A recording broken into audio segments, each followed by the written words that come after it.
on the glowing planet, Solara 3. Where humans and aliens lived under bright skies and silver towers, a man named Ethan sat alone in his glass apartment.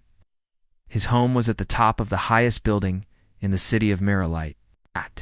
It had soft lights, quiet music, and windows that showed the stars. But none of that made Ethan happy.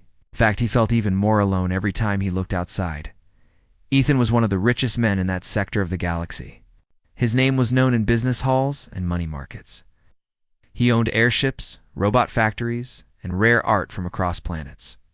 But even with all that, there was something missing. His birthday was coming soon. It should have been a day of joy. Right? Full of guests, music, gifts, and laughter. That's what people expected of a man like him, but he knew better. The guests would only come because of his name. The music would be played by hired hands. And the laughter. It would be fake. He had done it before, throwing parties where everyone smiled but no one cared. Last year, he sat in the middle of a room full of people, yet felt like the only one there. After the party, he told himself he wouldn't do it again. No more lies. No more pretending. So this year he made a strange choice. He left his tower one morning and walked down into the city. Not by flying car, not by escort, just by himself. He wore a plain coat and glasses that hid his face a bit. He passed shops, alien vendors, and robots sweeping the streets. No one noticed him, and that felt nice. He stopped at a small cafe on a quiet street. The cafe was not special. It had no glowing signs or fancy lights. Just a wooden board that said Planet Bean and a smell of fresh coffee and warm bread inside. A young waitress moved between tables, smiling kindly at customers. She had brown hair tied back, a worn apron, and calm eyes that seemed to notice everything. Ethan sat at the corner, and soon the waitress came to him. "Hi there," she said. "First time here?" "Yeah," he replied, keeping his voice soft. "Just looking for something simple." "You came to the right place," she smiled. Her name tag said Lyra. She brought him tea and a slice of sweet bread. They didn't talk much at first. She had other tables to serve, and Ethan just watched. Quietly. He noticed how gentle she was with an old alien couple, how she made a child laugh with a silly joke, and how she moved with grace. Like she had done this for years. When she came back to check on him, Ethan asked, "Do you always work here?" "Most days," Lyra said. "It's steady, and the people are kind." He nodded. Then after a pause, he said something that surprised even himself. "Would you be willing to spend a day with me?" Lyra blinked, unsure what he meant. Sorry. Not. For anything strange, Ethan quickly said, "I just don't want to be alone on my birthday." "I can pay well. I just want someone real to talk to." Lyra studied him. She saw no danger in his face. No tricks, just tired eyes and something deeper loneliness. "You want to hire me? For a day?" she asked slowly. "Yes," he said. She smiled, not out of amusement, but curiosity. "How about we call it a day off with a stranger?" "Fair enough," Ethan replied. They agreed to meet the next morning when Ethan returned to his tower, told his home system to cancel the usual birthday plans, no event planners, no caterers, no photographers, just silence. The next day, as planned, Lyra arrived at the tower. Her eyes widened as she looked up at the huge building. She wore a simple dress, not knowing what to expect. The doors opened, and Ethan greeted her with a nervous smile. "Ready?" he asked. "As ready as I'll ever be," she said, walking in. He didn't show her the expensive stuff first. Instead, he made her breakfast. Well, his kitchen robot did most of it, but he helped. Lyra laughed when he almost spilled the juice. They talked while eating. She told him about her life on a moon colony, how she moved here for work, and how she missed the stars at night. He listened, really listened. It felt new. After breakfast, he showed her the observatory. Giant glass panels let them see the sky. Planets moved slowly across space. Lyra stood there for a long time, silent and amazed. "This is beautiful," she whispered. "I built it so I wouldn't feel alone," Ethan said. Lyra looked at him. "And did it help?" He smiled sadly. "What? Really? As the day passed, they visited a quiet garden on the roof, shared stories, and even danced to soft music in the living room. Ethan found himself laughing a laughter for the first time in a long while. When evening came, they sat by the window, watching flying cars zoom past. "I almost didn't come," Lyra said. "Why did you?" "Because something in your eyes looked honest." Ethan turned to her. "Thank you." "For what?" "For being here. Not because of my money. Just being here." She smiled, and in that moment, the stars didn't seem so far away. The next morning, Ethan sat in his kitchen, holding a warm cup of coffee, something he rarely drank. He couldn't stop thinking about Lyra. Her laugh, her simple words, and the way she looked at the stars like they were more than just balls of fire in space. She wasn't impressed by his wealth, and that made her feel different from everyone else he had ever met. For once, Ethan didn't feel like hiding behind his money. He wanted to know her more, not as someone hired for a day, but as someone who brought light into his lonely life. He sent her a message, asking if she would like to spend more time together. He didn't offer payment this time, just an invitation to visit again. Lyra saw the message while wiping down tables at the cafe. She read it twice, unsure how to feel. She had enjoyed her day with him. It felt peaceful, real, and oddly comfortable. But a small voice in her mind asked, "What are you to him?" "Just a waitress who filled a space for a day." "Still," she replied, with a simple, "Yes, I'd like that." Ethan picked her up in his private air car. This time, there were no bodyguards or drivers. It's just him in the front seat with an excited smile. "Where are we going?" Lyra asked as she climbed in. "Someplace quiet," he said. They flew past tall towers and silver domes until they reached a quiet area near the edge of the city. The air car landed beside a calm lake, surrounded by trees that changed colors in the sunlight. Alien birds flew across the sky. Tiny glowing insects floated between flowers. "This is beautiful," Lyra whispered. "It's one of the few places where no one bothers me," Ethan said. "No reporters, no cameras, just peace." They sat on a stone bench near the water. Ethan brought a basket with simple food, bread, fruit, and water. He didn't ask his staff to prepare it. He had made it himself, trying to remember what Lyra liked. "You packed a picnic?" Lyra asked with a soft laugh. "Well, I tried. I may have crushed the bread," he admitted. They shared the food while talking about small things. Favorite seasons, childhood games, old songs. Lyra told him how she used to watch the night skies with her mother on their small moon, counting stars until she fell asleep. "What about you?" she asked. "What did you do as a child?" "I spent most of my time in study halls," Ethan said. "My parents wanted me to be strong and smart. I had tutors, lessons, and rules. Always rules, no fun, not much.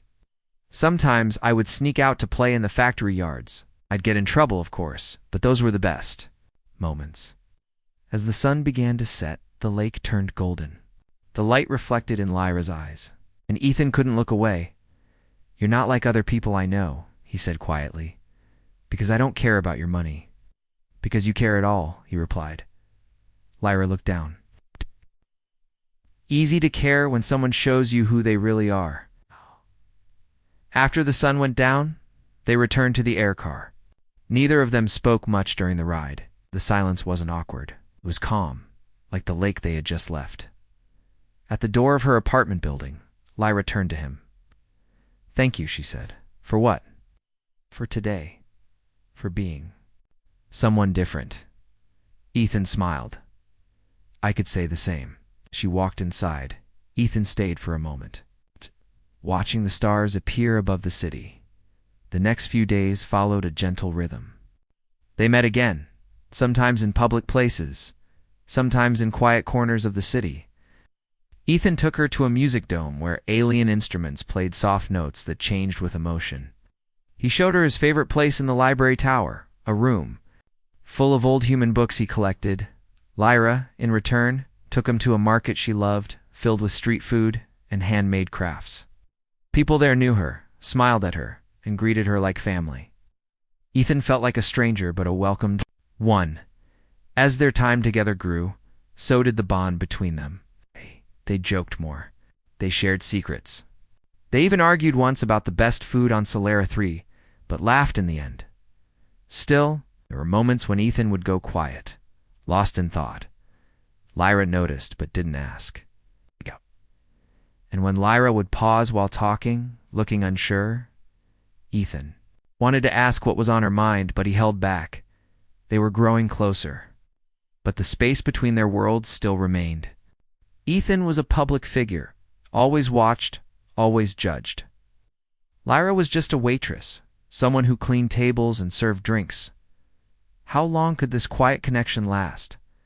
One night, while walking along a river path, Lyra finally spoke what she had been holding inside. People will start asking questions. Ethan nodded. They already are. And what do you say to them?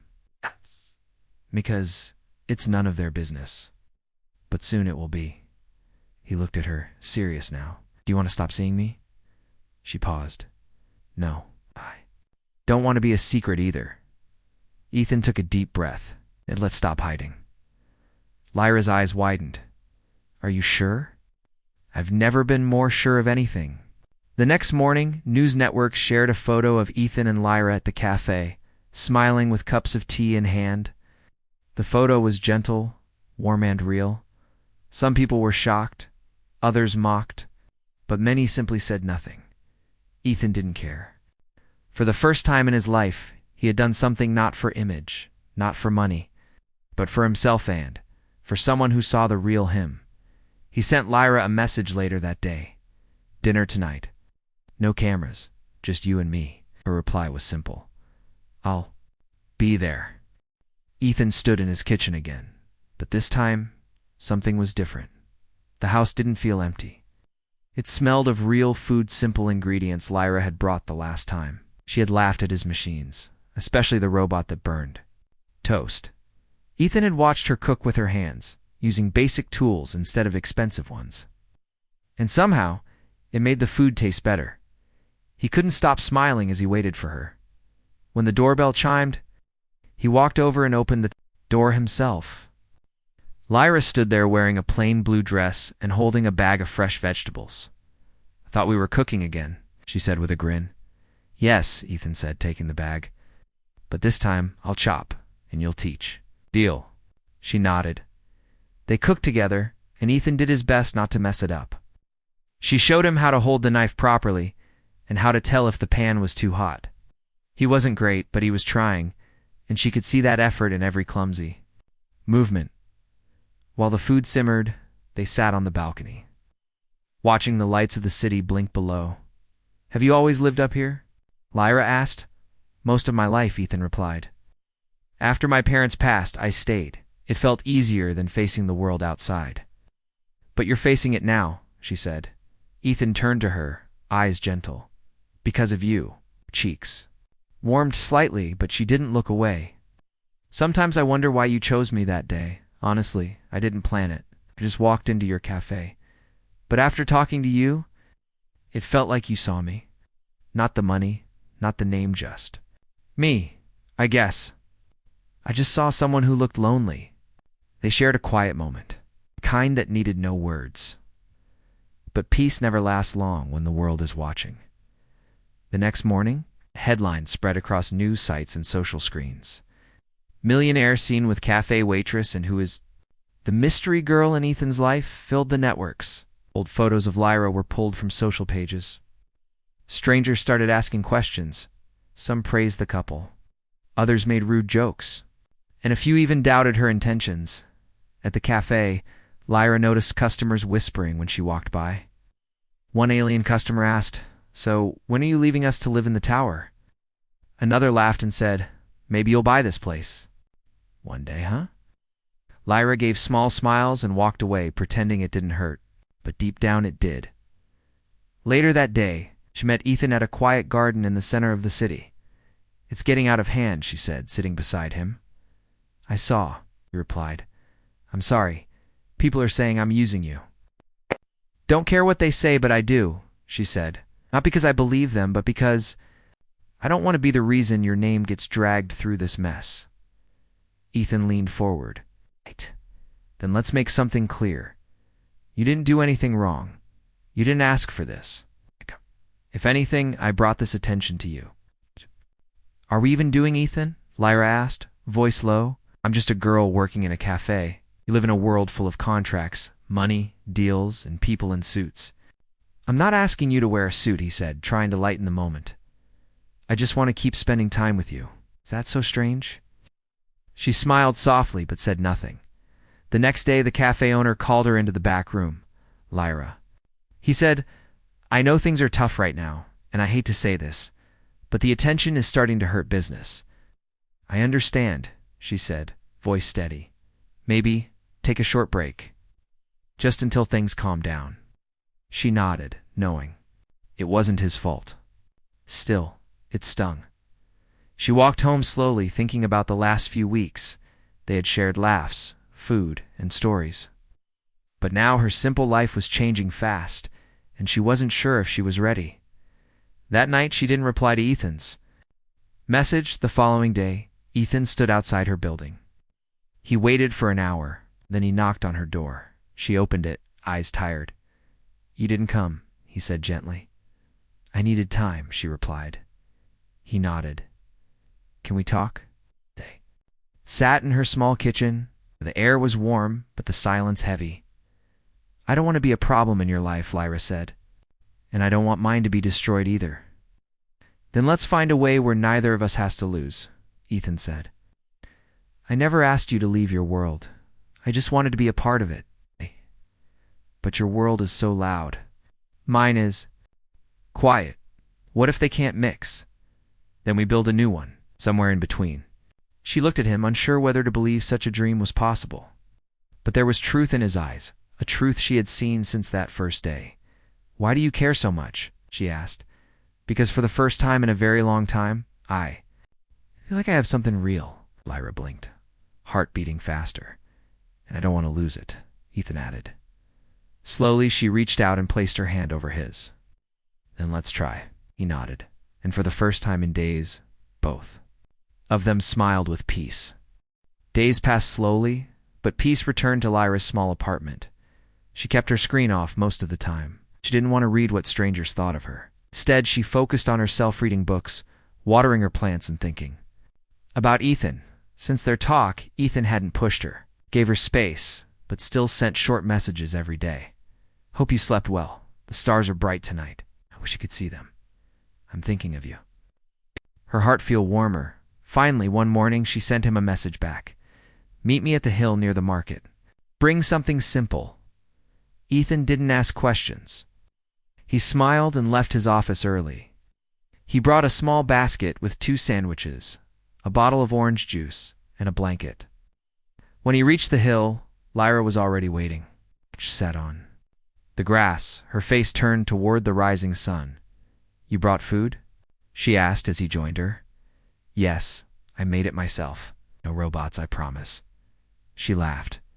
This, I have to taste. They sat together, eating and watching people move around the market below. It was busy and noisy, but up on the hill, it felt like they were in their own little world. I miss this, Lyra said. Me too. They talked for hours about dreams, old mistakes, and places they wished to visit. Ethan told her about a distant moon where clouds changed color every hour. Lyra said she wanted to see trees that glowed at night on planet Luma. We should go, Ethan said. Maybe one day, Lyra smiled. Suddenly her smile faded. Ethan, can I ask you something? Of course, why me? You could be with anyone, someone from your world. Someone rich. Someone who understands it better. I don't want someone who fits into that world. I want someone who helps me escape it, he said. She looked at him, unsure how to reply. His words were simple, but they touched something deep inside her. That evening, they returned to Ethan's tower. Instead of silence, there was laughter and music. The building felt alive again, but things weren't calm for long. At the top floor, one of Ethan's business partners, a tall alien named Dravik, was waiting inside the office. You've been? Hard to find, Dravik said coldly. Ethan walked in with Lyra behind him. "I've been busy, so I see," Dravik said, glancing at Lyra with sharp eyes. Ethan stood firm. "This is my guest. If you have something to say it clearly." Dravik stepped closer. "Your name is in every feed. Investors are nervous. One even pulled out of the Laratech deal. They don't trust your judgment anymore. Of who I spend time with?" Ethan asked. "Yes, as the galaxy watches people like us. We can't afford weakness." Lyra stayed quiet, her hands tense. "I don't see kindness as weakness," Ethan said. "And if they can't trust me for being honest, maybe they were never good partners to begin with." Dravik narrowed his eyes. "You're risking everything." "Maybe it's time I changed everything," Ethan replied. Dravik left with no more words. After the door closed, Lyra sat down slowly. "I didn't mean to cause problems," she whispered. Ethan knelt beside her. "You didn't. The problem was already there. I just didn't see it until now. Still, it's getting harder." He nodded. "I know. But I won't let anyone push you away." The next few days were quiet. Lyra stayed close to Ethan, and they spent time away from the city exploring small towns, walking by lakes, and visiting libraries where no one cared about who Ethan was. One night, while they watched stars from his observatory, Lyra asked a question she had been holding for a long time. "Do you ever regret it? Meeting me?" Ethan turned to her, surprised. "Never," he said. "If I hadn't walked into that cafe, I would have spent another birthday surrounded by strangers who only smiled for the cameras. You were the only real person in that room. You still are." She looked down, blinking back quiet emotion. "You changed me, Lyra," Ethan continued. "You reminded me what it feels like to laugh, to listen, to care. You brought color back into a world that was all silver and cold. I didn't do anything special. You just were yourself. And that was more than enough." The stars above them glowed brighter that night, but change was coming. One morning, while Ethan was on a call with his team, his screen lit up with a new message. "Meeting scheduled. Board review of Ethan's leadership. Requested by majority vote." He stared at it for a long moment. The meaning was clear. His position was being questioned. He stood up, walked to the balcony, and took a deep breath. Air felt different. Heavier. Lyra found him their minutes. "Later? Something wrong?" she asked. He handed her the message. She read it slowly, her face falling. "They want to take your company? They want to take control? They think I've gone soft? That I'm distracted? Because of me," she said. Double quotes. "No. Because they're afraid of change. And because they never saw people as more than tools." "What will you do?" "I'll face them," Ethan said. "I won't hide." "You want me to stay away?" Ethan looked at her and shook his head. "I want you by my side. Not because I need to win, but because you're the only thing in my life that feels true." Lyra nodded slowly. "Then I'll stay." The day of the board meeting arrived. Dark clouds hung over the city, casting shadows on the tall buildings. For the first time in years, Ethan was nervous. Not because he feared losing money or power, but because he had something to protect. Now, something real, someone real. He dressed in a simple black suit. No bright tie, no gold pin, no rich display. Just clean lines and quiet strength. Lyra stood at the door, watching him. "You don't have to go alone," she said. He smiled. "They don't allow guests inside. But knowing you're waiting means more than you think." She walked up to him and gently fixed the collar of his shirt. "Remember, they may control numbers, but they don't control hearts. You always say the perfect thing," he said softly. "That's because you listen." Ethan arrived at the central tower of Solara Industries, where the board members had gathered. 11 powerful figures, including humans and aliens, sat around a long round table. They all wore serious faces. None smiled when he entered. Dravik was already seated, his arms crossed. "Thank you for joining us, Mr. Ethan," said a tall human board leader named Vera. "We've called this special meeting to discuss concerns about your recent choices and public behavior." "I'm aware," Ethan said, sitting down calmly. "Your connection with the civilian waitress has drawn major attention," Vera continued. Investors are pulling back. Media questions your focus. Deals are at risk. So you're upset that I spent time with someone outside your perfect circle? Ethan asked. We're concerned that your judgment has changed, Dravik said sharply. You've become emotional, soft. Ethan leaned forward. You think kindness is weakness? That seeing people as more than numbers is wrong. Forget something. Our company grew because we built things that mattered to people. Not to please a crowd of rich investors. Vera spoke again, voice steady. It's not about kindness. It's about leadership. Then let me show you what leadership really means, Ethan said. I've worked harder than anyone in this room. I've given my life to this company. But now, for the first time, I'm living, not just working. A silence fell across the room. Ethan continued. Yes, I care about someone. She's not rich. She doesn't wear a title. But she reminded me of what we're supposed to stand for: honesty, value, purpose. If you believe that makes me unfit to lead, then remove me. But know this: if you replace people for having hearts, you'll lose more than money. You'll lose meaning. For a long time, no one spoke then. Vera leaned back. The vote has already been prepared. But your words, they carry weight. One by one, the members cast their votes. Some eyes remained cold. Others looked thoughtful. In the end, Ethan kept his seat, but barely. 6 votes to 5. Dravik stood and walked out without a word. Outside the tower, Lyra waited under a streetlight. When she saw Ethan step out, she rushed to him. What happened? I still have my place, he said. But now they're watching me even closer. Are you okay? He looked at her and smiled. I am, because you're here. They walked back slowly, hand in hand. That night, they sat on the rooftop of Ethan's building. The rain had passed, and the stars peeked through the clouds. What happens now? Lyra asked. We move forward, Ethan said, but not in their way, in ours.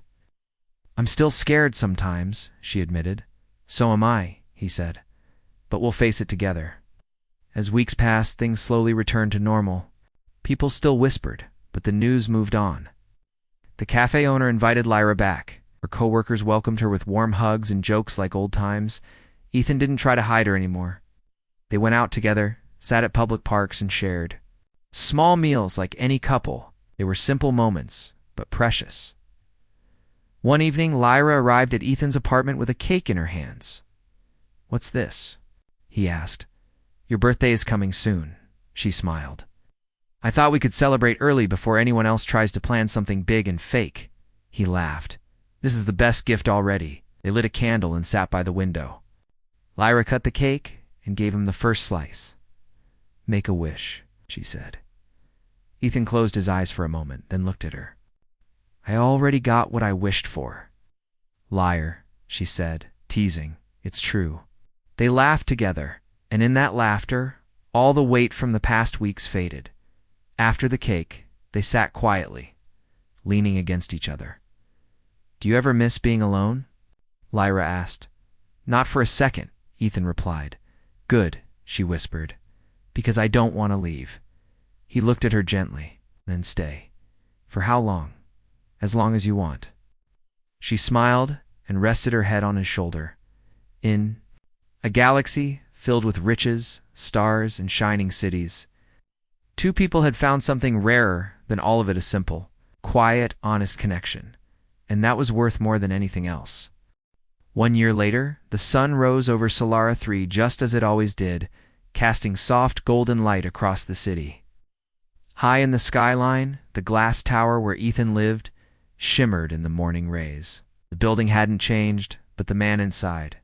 It had. Ethan stood by the window, holding 2 mugs of tea. He turned as Lyra walked in, brushing her hair back with one hand and yawning softly. You wake up too early, she teased. I like watching the city before it gets loud, Ethan said, handing her the tea. But it's better with you here. Lyra smiled, taking the cup and walking to the window beside him. Your birthday's today? I know, he nodded. And for once, I'm actually looking forward to it. So, she said, sipping her tea, what are you planning? Parade? Fireworks? 1,000 flying robots spelling your name in the sky. Ethan laughed. None of that. This year's going to be quiet. Quiet sounds perfect. And it was. The day passed slowly, peacefully. No photographers stood outside. No party planners came knocking. Ethan had told his staff months ago. No guests, no press, no fake smiles. Instead, he and Lyra cooked together. They made her mother's soup recipe from memory, and then baked a small round cake that came out a little crooked but tasted just right in the afternoon. They visited the same hill near the market where they had shared sandwiches a year ago. The view was still the same, but everything else had changed. The people below didn't whisper anymore. They just smiled and moved on. As they sat on the grass, Lyra turned to him. "Do you miss it?" she asked. "The old life?" "It's not for a second," Ethan said. "I thought I needed the world's approval, but all I needed was a real reason to smile. You're getting better at saying nice things. It's all your fault." He grinned. When evening came, they returned to the cafe where it all began. The owner had closed early just for them. The lights were warm and gentle, and the place smelled of coffee and fresh bread inside. A small table was set with candles, 2 chairs, no more, no less. Lyra stepped in first and paused. "This feels special," it is Ethan said behind her. As they sat down, the cafe owner brought them a plate of her favorite dessert. "Happy birthday, Ethan," he said kindly, then quietly stepped away. Ethan reached into his coat pocket and pulled out a small black box. He placed it on the table without saying a word. Lyra stared at it, heart suddenly beating faster. "What's this?" she whispered. "Something I've been thinking about for a long time," Ethan said. "Something that isn't about wealth or names or anything else. Just us."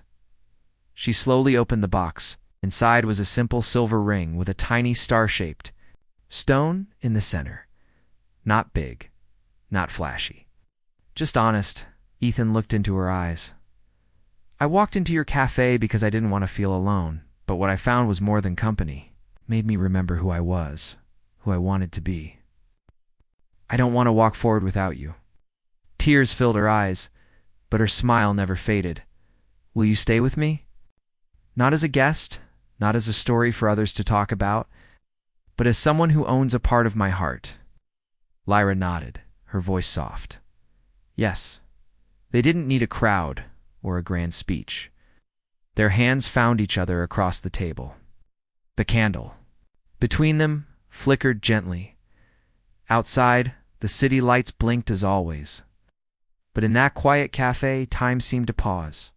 A few weeks later, their story appeared again in the news, but this time it was different. The headline read, "Billionaire's quiet love story inspires a galaxy tired of show." The article didn't focus on Lyra's past or Ethan's wealth.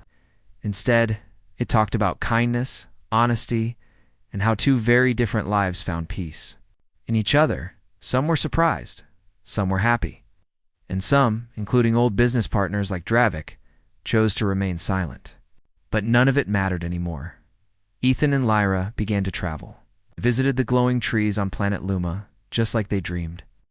They walked through glowing forests hand in hand, their smiles brighter than the stars. They visited her moon colony where Lyra showed him her childhood home. The neighbors came out and waved, shocked but smiling. One old woman whispered, "You always had something special." On his next birthday, they returned to the cafe again, this time not alone. The cafe was filled with people they cared about. The workers from the market, the robot chef who burned toast, the cafe owner, and even a few children who used to chase after Lyra for sweets. It was a new kind of celebration, one built not on money, but on memories, as they stood at the center of the room, holding hands. Ethan whispered, "Do you remember how it started?" "Of course," Lyra smiled. "You came in looking lost, and you gave me tea and a smile." "Best tea I ever had," he said. They laughed together, somewhere across the galaxy. And parties were still being planned with lights and noise. But here, in this small corner of Solara 3, 2 hearts had found something quieter, something real. Love didn't arrive with noise. It came with a soft voice, a gentle touch, and a shared piece of cake.